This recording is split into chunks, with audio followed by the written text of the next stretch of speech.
Mail services. In this nugget, we're going to talk about electronic mail, which is the real reason we come into work every day, right? So we're going to go over how to set up email on your Linux machine so that you can read and write email using a remote mail server. And we'll also talk a little bit about setting up your local machine as a mail server. So let's get down to it.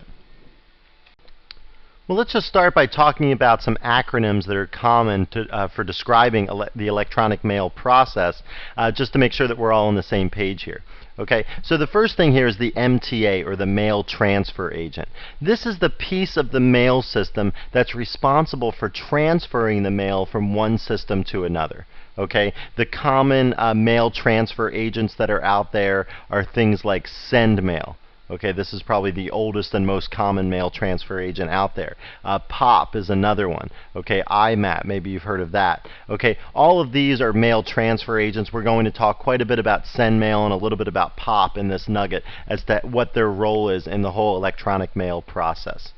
Okay, then there's the Mail User Agent, or MUA. Okay, these are just mail clients. All right, these are just the programs that you use to compose and read email. All right. Now on Linux systems, in Red Hat Linux, the default mail client is called Evolution. Okay, this is a Symbian product, and we'll look at that particular client. The oldest and sort of most ubiquitous mail user agent is just the mail program. Okay, but this is a really primitive program, but it does some things really well. We'll look at it quickly and just show you some of the things that you can do with the mail program very, very easily. Okay, and which makes it worth knowing.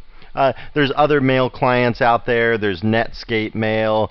There's Balsa, Pine, Elm, Mutt, and all sorts of mail clients are out there. These will be the three that we'll look at in this nugget, just because I think they're sort of the most common ones and sort of the most unique ones in some sense.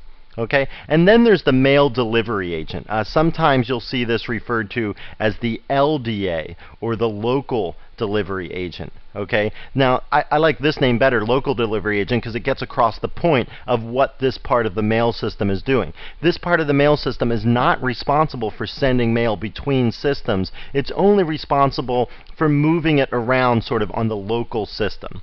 Okay, so once the mail transfer agent receives some email, then the local delivery agent actually puts it in your mailbox. Okay, and the programs on Linux that take care of this, there's really only one, and it's called ProcMail. Okay, so there's sort of a basic starting point on how electronic mail works. There's the mail transfer agent, the mail user agent, and the mail delivery agent, and they all work together to send email. So let's just walk through an example to make sure we actually understand this. So here I've drawn out a diagram. Okay, so there's a user over here, Candy, and her system over here is called baker.org. Okay, then her friend over here is Donna, and her system over here is called Rainier.org. Okay, but they have their own, local machines here. I haven't named these actual machines, but they have these machines that they log on to that are the workstations on their desks. And then there are mail servers for each of their organizations. Okay, so I've just called those mail servers smtp.baker.org and smtp.rainier.org. Okay, so what happens when Candy wants to send a message to Donna over here at Rainier.org? Okay, well, Candy is going to use her favorite mail user agent and compose the message. Okay, she's going to say to Donna at Rainier.org, hi, how's it going, blah, blah, blah. Okay, so she's going to send the message. Then where does that message go? Well, then that message travels to her local mail server. Okay, her at the smtp.baker.org.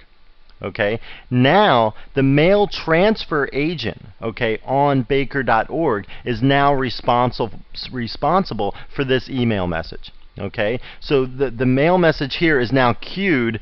The one that Candy sent is now queued, and Baker, the server here at baker.org is has all sorts of other requests to take care of. When the mail server gets around to taking care of Candy's request, then what's going to happen is the mail server at baker.org is going to establish a link with Rainier.org. Okay, and say, hey, I've got some email for you, and that correspondence is probably going to be done on port 25. That's the most common port for email. Okay, so after Rainier.org acknowledges this connection, okay, then Baker.org will actually send the message. So Rainier.org says, yeah, I'm listening, go ahead, send me the message. And then the mail server at Baker.org says, all right, here it comes, boom, and sends it off to Rainier.org. Okay, then Rainier.org, the mail server there, will then acknowledge the receipt of the message. Okay, so it will not acknowledge the receipt of the message, say, yes, I got that message, and then boom, this connection is closed. Okay, now once it's on Rainier.org, then the local delivery agent, excuse me, the local delivery agent on Rainier.org puts it into the mail spool, like var mail Donna or something like that. Okay, so then the local delivery agent takes care of that, and then Donna, depending on how things are set up, Donna is either notified that she has new email, if she has some little program running in the background, or she goes to check her email, and boom, then there's the message from Candy. Okay, so let's just talk about what can break down in this process, and I think that will help us understand a little bit more about the email system. Well, the two most common things that can go wrong in this picture. The first one is that Candy sends the email message to a non-existent user. So say she thought her friend's email address was donnab@rainier.org. Okay, but really her name is Donna@rainier.org, and say there is no Donna B on this system at all. Okay, so Candy composes the message, clicks send, and it's going to Donna B @rainier.org. Her local SMTP server queues it up. When her request comes to the front of the queue, Baker.org tries to connect to Rainier.org.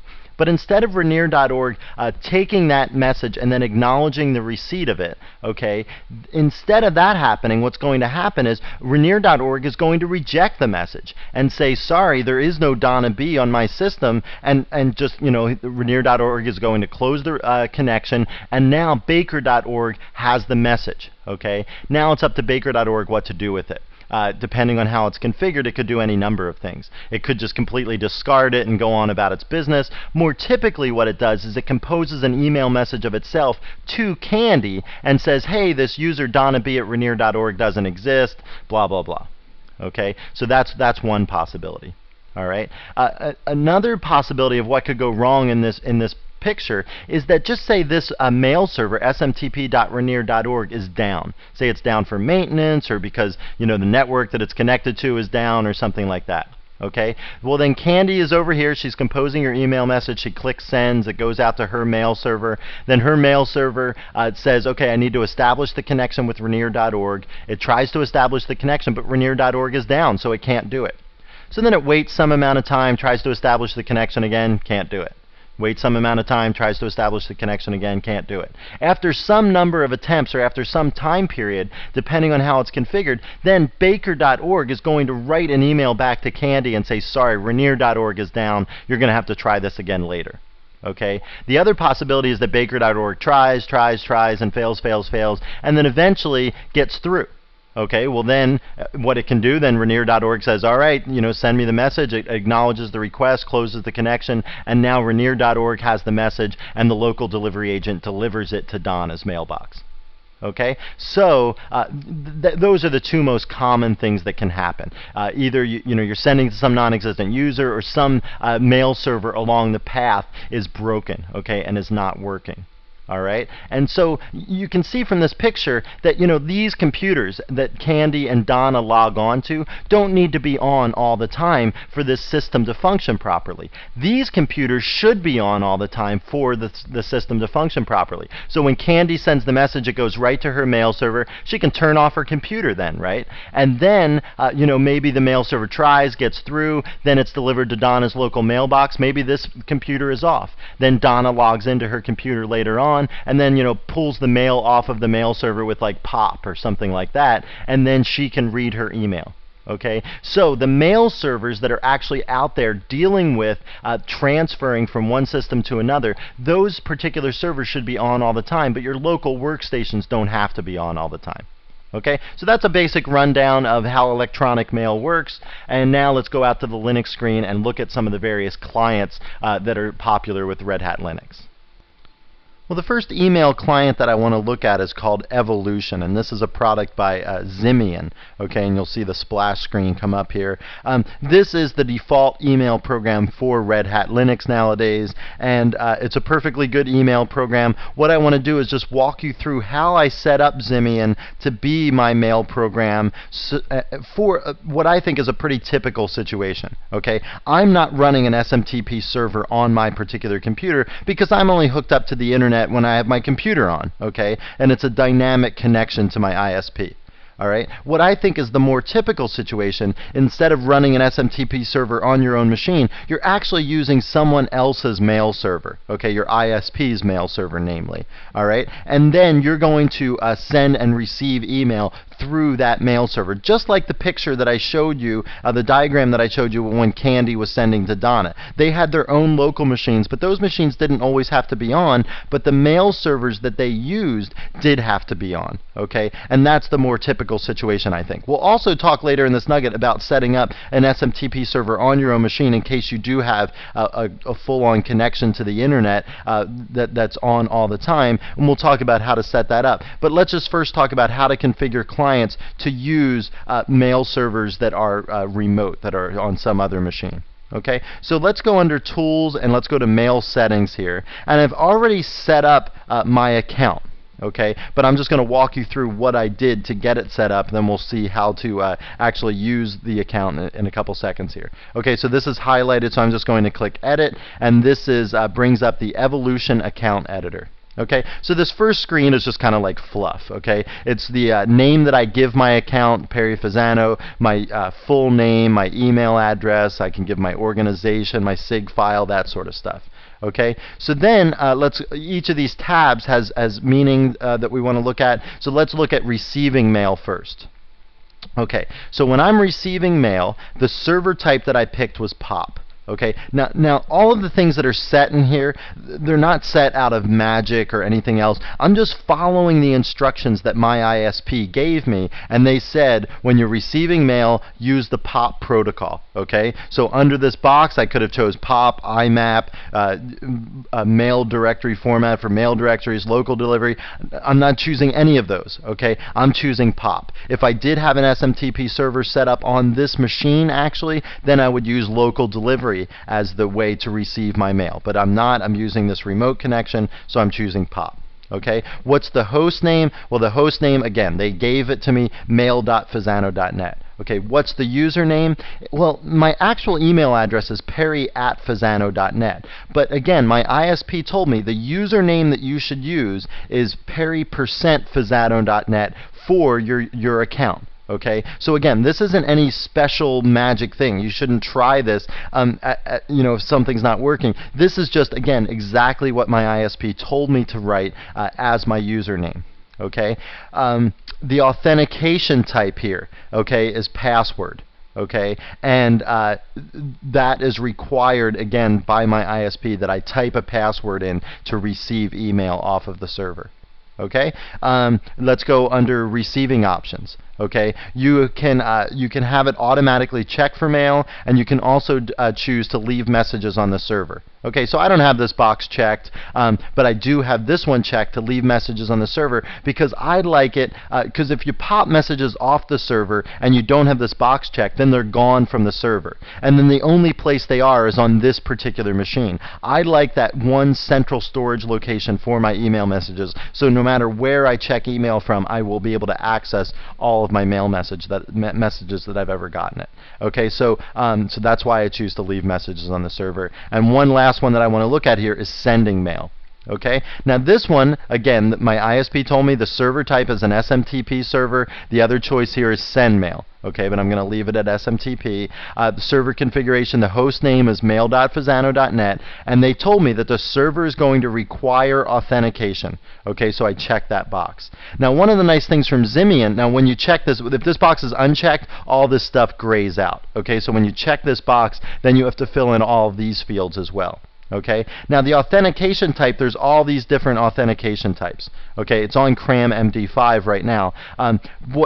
What's nice about Ximian here is you can click this box, check for supported types. I'll click it right now. And it connects to the server, and then when I open this back up, only 2 things are highlighted. The other ones are grayed out. I can't even highlight them. So these are the 2 possible authentication types that my server will accept. Okay, and I just chose CRAM MD5.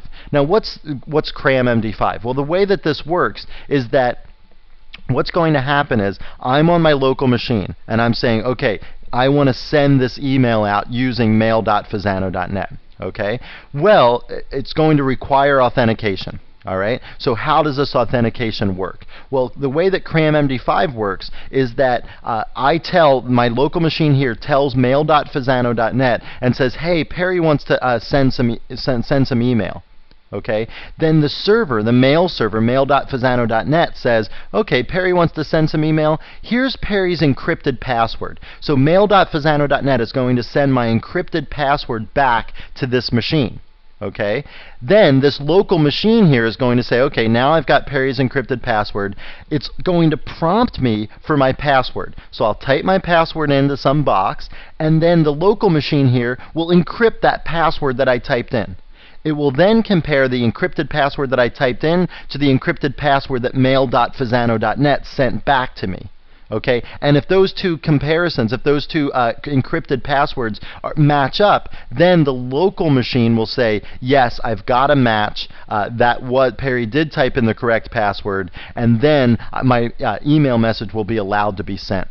Now, why did it do that? Instead of just taking my password and sending it over the network to mail.fasano.net and letting it do the validation, the reason it did it the way it did is because in that way, my password never traveled over the internet in a plain text fashion. I typed it into some box, and it stayed on this machine. Okay, and the local machine, did the MD5 check on it, did the MD5 hash on it, and then compared to the encrypted version that mail.fasano.net. So my plain text password never traveled over the internet. That's a good thing. Okay, and that's just part of how MD5 works, CRAM MD5. Okay, now whether your server requires authentication, that depends on your particular mail server. Most mail servers nowadays do, because they don't want to serve as relays for like spam messages. Okay, so that's why a lot of mail servers you'll see nowadays require authentication, because they don't want to be the culprit of sending out hundreds of millions of spam messages. Okay, again, my username that I type in here is that perry%fasano.net, just based on what they told me, okay, what my ISP told me to type there. Okay, so that's pretty much it for the account editor. Now let me just close these windows. Now if I want to create a message, I just type new message. Okay, I'll type it in here. Let me just send it to my CBT Nuggets account. Okay, so perry@cbtnuggets.com, and right now I have my CBT Nuggets account forwarded to perry@fasano.net. But so I'll just say yo here, and then down here in the message I'll just say hi, good looking. Okay, so now I'm going to say send. All right, now it's saying please enter the SMTP password for mail.fasano.net. So I have to do this. This is what I was talking about. I type my password in, which I know I just typed wrong, so I'm going to do it again. I'll type my password in here, but it never leaves my computer in plain text format. I can choose to remember this password, and then it'll go in some little local repository so that every time I don't have to type my password in. Okay, you can choose to do that if you'd like. And then I'll say okay. It's going to authenticate it and sending the message, and down here there was a little screen that just said sending message 100% complete. Now, since I don't have my thing set up to automatically check for mail every 5 minutes or every 10 minutes or whatever, I'll just click this button whenever I want to check and see if I have new mail. Okay, so again, I have to type my password in to retrieve mail. Again, I can choose to remember this password. I'll just type that in, click OK. It's getting the mail, and boom, there's the message. I highlight it, and there's the message that I just sent. If I want to delete it, I just click on the trash can, boom, it's gone. Okay, so there's a little tour of Evolution. Evolution has all the things that you would expect other email programs to have, contacts, lists, all sorts of stuff. Just poke around in here and I think it'll be a lot like any other email client that you've ever used. It just happens to be the default one for Red Hat Linux, which is why I showed it to you. Now I just want to take like 30 seconds and show you how to use the mail program, the mail command to send and receive email. Okay, so what I'm going to do here is I'm going to use another window here that I have open, which I've logged into as root, and I'm going to use the mail command to send mail to the Perry user. Okay, and what I'm going to do here is I'm going to send Perry mail that is a file. So I could just hit enter here, and then what would happen is it would come down to the next line and it would just be blank, and I could just type out my email and then hit Control D when I was finished to send the mail to Perry, to send the message that I type right here. Okay, but the reason I use this program at all is just to send files to someone else. Okay, and I'm going to use the redirection operator, so I'm going to say whatever file this is that I type, use that as my mail message that I'm sending to Perry. Okay, so let's just send the bash RC file to Perry. Okay, so I do that. Now let's go back over to this this Perry window here. Okay, type mail, and now you can see I've got a new email message from root. Okay, and it's message number 1. So I can just hit 1 here and hit enter, and then there's the message that I received from root. Okay, if I want to delete that mail, I just press delete 1. If I want to quit out, I say quit. Okay, but if I want to save that message, there's options for save. At this ampersand here, all you have to do is say help, and you'll get the full slew of possibilities there, okay, of what you can do with the mail program. It's a very simplistic program, but I do find it very easy to do just what I did here, which is send a file to someone else. It's a lot easier to me than going into some graphical client and then browsing for some particular attachment to put onto the email message and then clicking send and so on. If I know exactly what file it is I want to send, I can just use the mail program and send it, and it's a lot easier to do it that way. Well, now let's talk about configuring SendMail for your local system. So if you're going to set up your local system as a mail server, then you're going to configure SendMail, and let's talk about what that entails. Well, the first thing, you have to make sure you have the right packages on your system. Okay, so the packages that you need for SendMail, there's 2 of them. One of them is the actual SendMail program right there, and the other one is a program to help you configure SendMail, this one right here. Okay, do you like how those 2 flashed up on the screen right on cue? Okay, so I wish all the material worked out that well. All right, so there's the 2 particular RPM packages that we need for SendMail, and if you're going to do any altering of the configuration file, you need to have this one. You're going to at least need to alter it somewhat, so you're going to need that package if you're going to set up SendMail on your system. Okay, so now let's go to the Etsy mail directory and look there, and there's 2 files here of note that I want to talk about. One is sendmail.cf. This is the actual SendMail configuration file. But this configuration file is like 100 pages long, okay, and it also has a very particular formatting to it. So you never, ever want to edit this by hand. And instead what you're going to do is you're going to edit this file, which is sendmail.mc.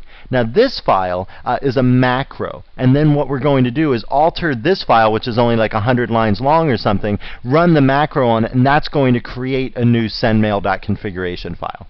Okay, so I'm not going to go through with you all of the possibilities on how to configure SendMail. SendMail is a very complicated program.